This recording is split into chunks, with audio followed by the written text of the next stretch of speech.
Hi, everyone. Now, I'm not going to say thanks for listening. Oh, crap. Sorry, good fella.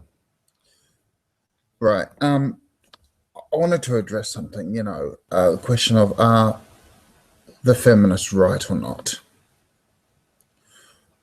Women in America, and for that matter, most Western countries, are among the most liberated. Now, I don't mean as in they have been liberated like the slaves in America in the 1800s. But in lots of ways, they aren't just doing as well as men, they're doing better. So why on earth are some in the feminist movement still not happy? They're not happy, and indeed they insist that women are being held down. The feminists don't seem to acknowledge and or see how women have progressed. But feminists would have you believe that the patriarchy and inequality are so pervasive and that women in the West are so oppressed that they don't even know it. No, sorry. These feminists continually use women in violence, workplace injustice, etc., to validate their claim that women are oppressed. Unfortunately, most of the evidence, for example, female victim stats, are misleading, or actually they're just plain wrong. I want to use the, and you can't see me, but I'm doing the quote, the gender wage gap. They say that in the same job, a woman receives about, I think it's about 70 cents for every $1 that the man gets. That's their claim. Unfortunately, that's massively misleading. Actually, no, it's just plain incorrect. That so-called 20-cent gender pay gap is just the difference between the average earnings of men and women working in a full-time job. But what they don't take into consideration and what they don't account for is different occupations, job positions, education, the length of time the person has been in that job, or the amount of hours worked during the working week. Now, I mean, I've said in another video that if a man's been doing a job for 15 years and a woman's been doing the exact same job for 2 years, as an example, the woman will be paid less. But if you flip it around, the man would be paid less, because they put in tenure. Now, actually, to use a different example where sexism, I've noticed, actually does exist. It exists in some schools, particularly in America.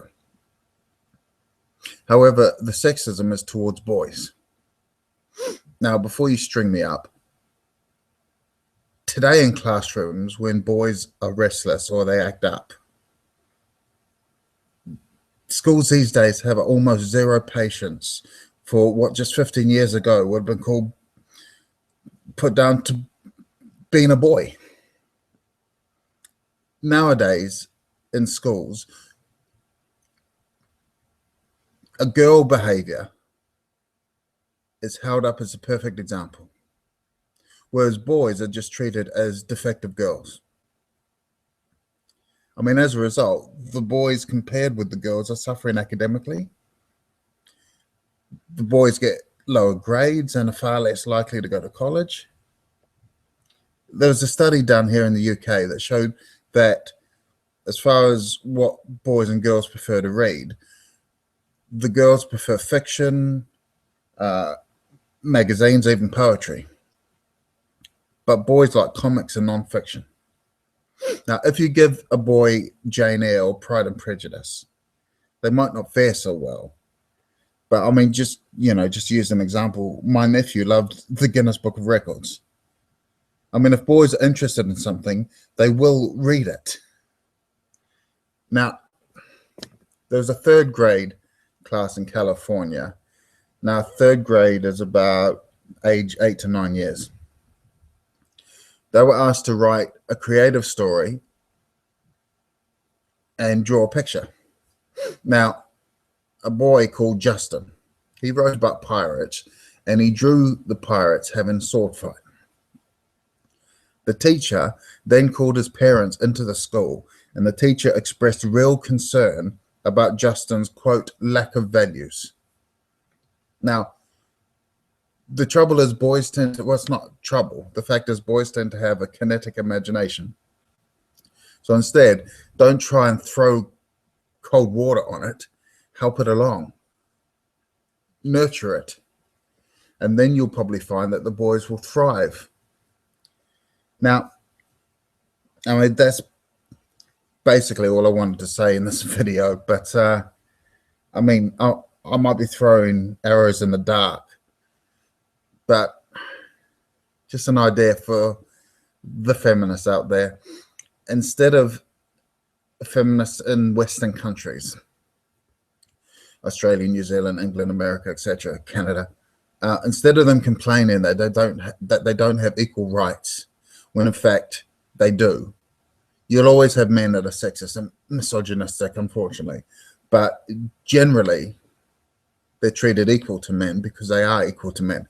So how about instead the feminist movement uses their power for good and help women in Eastern countries, in Africa, in the Middle East, you know, victims of sex trafficking, and those women in the Middle East who get whipped for fornication because they were raped.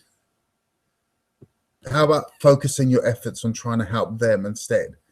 Now, for those of you that are interested, I'll put a couple of links underneath to some posters I've done for sex trafficking and women that get whipped because they were raped. Okay, that's all for now. It's good to be back. Thanks for listening. I said it again.